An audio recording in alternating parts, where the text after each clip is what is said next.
Hey, how's it going? My name is Jackie Fish and welcome back to Total War Rome 2. Creative Assembly have just gone ahead and announced a complete revamp to the character system in the game with a pretty hefty patch which adds in the family tree, which I know a ton of people have been asking for. It adds in loads, I think it's 24 new intrigue options for each character to do, so you can have a lot more character versus character based stuff to do in the game and really managing your new political parties which they added in the last patch for the Empire Divided DLC. They've added in new, better AI improvements. They've added in different agent traits, so now agents have a much more varied skill tree, so you can really craft your agents the way you want to. I believe they've added in more general skills. They've added completely revamped the way that the character screen looks, which I'm really happy about. I was scared that they were going to kind of just fit it in somewhere, and I'm really happy that they went ahead and took the time to actually revamp it. They've changed the way that night battles look. They've added a bunch of new stuff which I'll leave down below in the description so you can read out the full patch notes and obviously opt into the beta which is currently going with all these changes, so you can go ahead and play these changes right now. So let's jump into just a normal campaign really quickly and I can show you off the way the family tree works, all the new intrigue options as well as the ancient stuff, and there's just like really a bunch of really cool other stuff. They've also changed a bit about the graphics of units on the battlefield as well, which I really dig. It's nice to, you know, because Rome 2 is quite an old game. You're at war with the Etruscan League, mate. You know, Rome 2 is quite an old game, and it does kind of a little bit tend to feel like that when you're on the battlefield. So they've added in a bunch more lighting mechanics and stuff, which I think really do help the game kind of not feel as old as it is, because I mean, this is like, what, 6 years old, this game? I mean, it is pretty old, which is crazy. But there we go. The family tree is now in on the character tab. It's just awesome to see it. It's something people have been asking for so long now, and it's great just to see it finally being brought into the game. I also noticed as well, I'm not sure if this is just normal, but it tends to seem that you start off with more characters in your house, which is, I guess, kind of cool to see kind of your family and intrigue really popping off there. We have notifications here saying that, you know, this is my family leader, so Brutus is in control. If, for example, I was to go on a different house, so I can't see the other house's family trees. Can I not? No, I can't. Okay, that's interesting to note. It'd be kind of cool if I could click on them and see, oh, this is House Julii family tree and stuff like that. But anyway, yeah, you can see that they are my faction leader. We can see that he's a dictator. We can also just click on these guys and see all the different options that they have. We can see that what stance they are, if he's a commander or if he's a politician. We can also see his career. So when we do go ahead and secure a promotion for a certain character, we will see this bar going up. And for the Romans, you know, you start off as a military tribune, and then you make your way all the way up to censor, and you know, you have governor and other really cool stuff, and you might want to try and, you know, get to the top of power and really see your characters moving up through the political world, which I really like. And is it different? So it doesn't look like these guys have it. Interesting. Or maybe it's just because he's my faction leader, for example. Yeah, these guys have it and he's a general. Is this different?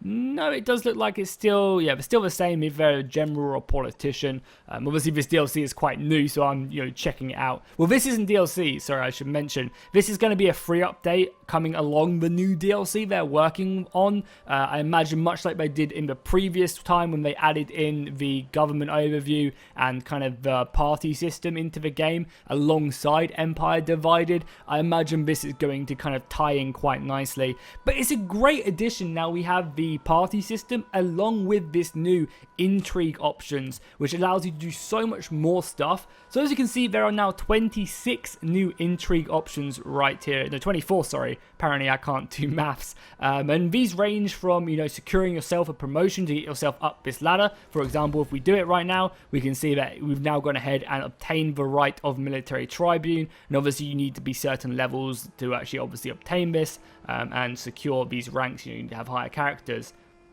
You can also send emissaries to other people. You can try and organize games, again, which will give your characters more gravitas, maybe reduce loyalty in the other houses, send diplomats to certain factions to go ahead and secure, you know, relationships with other houses or other factions around you, and they all have their benefits and they all have their negatives, which I really like, because I felt like in the previous patch, just with the political party system, it was quite easy to go ahead and keep these guys on side. You never really ran into an issue unless you like a bunch of things piled up where you had to really worry about managing your dudes. However, now with all these new options, which give good bonuses, you're going to have to be very, very careful with what you do, because, for example, I might really want to go ahead and organize games, which I imagine also gives me public order or something, but then I have to worry about whether or not it'll annoy all the other parties around me, and will that really affect me? But maybe then I can go ahead and, try and flirt or secure loyalty, or, educate, or try and do something else, praise another house, to try and make them like me, and kind of mix around my entire family, and just try and use some dudes to be really political and some dudes to be more military focused. Maybe I can go ahead and threaten someone so that their house stays loyal. There's just so many options now to go ahead and think about, and I love that they've added this in. It's just really awesome.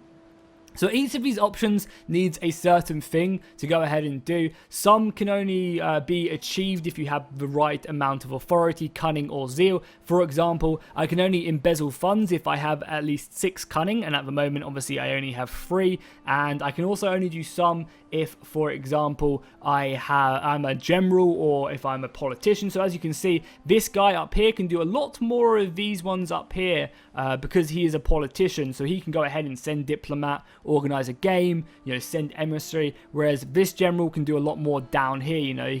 He's actually just because he's my faction leader, but for example, I can do this because he is my faction leader, and I imagine this guy, if he's in command, so this guy maybe, I don't know. Again, sorry, I'm still learning the DLC myself, but I can do a lot more of these if I am in command of my army. So for example, if I was let's just go ahead and get a character right now. So let's just raise an army. He might not be able to do this because he doesn't have any gravitas, but let's just go ahead and recruit an army. You are a new dude to my house, or to a house. Where did you go? Did you not pop into here? Come on, guy, you're making me look bad, man. You're making me look bad. But basically, other note, okay, so he's in other house. I should have probably paid attention. But basically, when he does... Oh, so he can't do these because he's... Okay, sorry, that was my mistake. So he can't do these because he is in command at the moment. And obviously he can't do stuff like this because he doesn't have enough zeal. But there's just so much more added into the game. I also like how there's other other factions which maybe don't correspond with any of these houses, which then begs the question, oh, maybe I want to try and adopt this guy, and I can use the adopt one, which I think it's entice, and try and get this guy to come in. Also, do note that a lot of my characters, or at least my faction leader, can't do a ton of stuff because he is the faction leader, so he himself can't be the ruling member.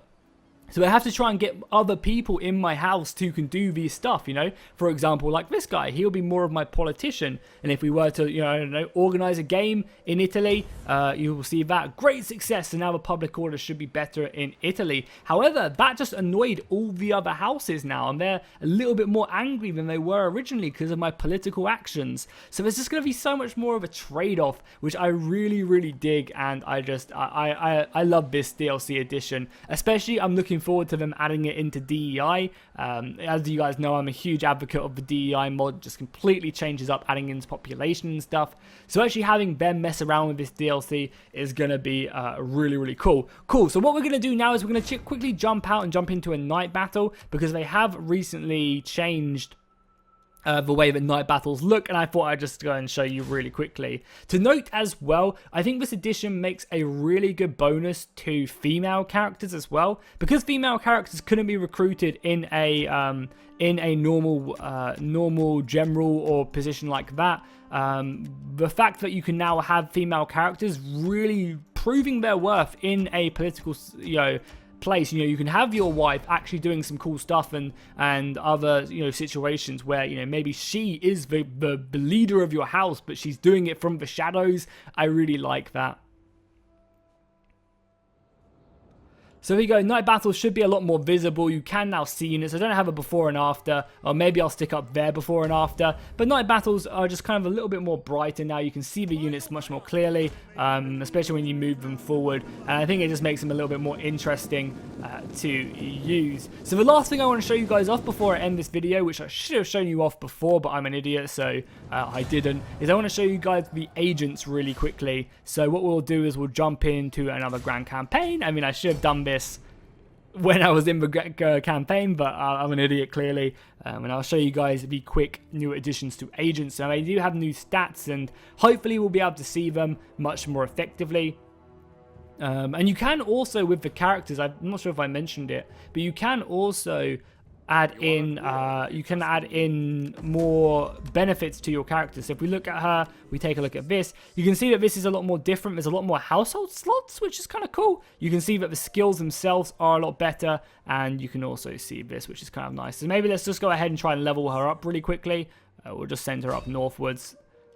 40% chance, 40% chance of me not looking like an idiot here, so I can level her up and show you. Of course she did. Okay, so here we go. They've completely changed the way that these level up systems do work. So you can see there's a whole bunch of new stuff, and you obviously need to unlock certain levels to get there. I really like the way they show you the 1, 2, and 3 tiers. Now it's just like a really nice kind of quality of life change as you can continue to level up. Also, something to note as well is the household for the generals as well is much bigger. So you can go ahead and obtain a bunch more stats and traits to your characters overall, and you can do stuff like where is it, educate right here. If you have a valid target where you can educate your guy, or you can select a guy to educate with your faction leader when you have the right option, and that will obviously improve his traits and just continue to add stuff. I just really like the way that it's all set up now. I think it's a great addition. Let me know what you guys think of it down below in the comments, and will you be downloading this beta? Will you be checking out the new patch? I honestly think it's a great step in the right direction. It's kind of sad that it's coming in like 6 years later, or however, I mean, I'm probably completely wrong there, but coming in a lot later than the release. Like, this stuff kind of should have been in the release, but hey, there's no point crying over spilt milk. It is what it is, and I'm just happy that it's finally coming into Rome 2 and kind of being like what Rome should be like. There should be political actions, there should be brother killing brother, there should be, you know, wives killing, assassinations. It's just awesome. So yeah, let me know what you guys think. Drop a like and a comment down below, and I'll see you guys in the next one.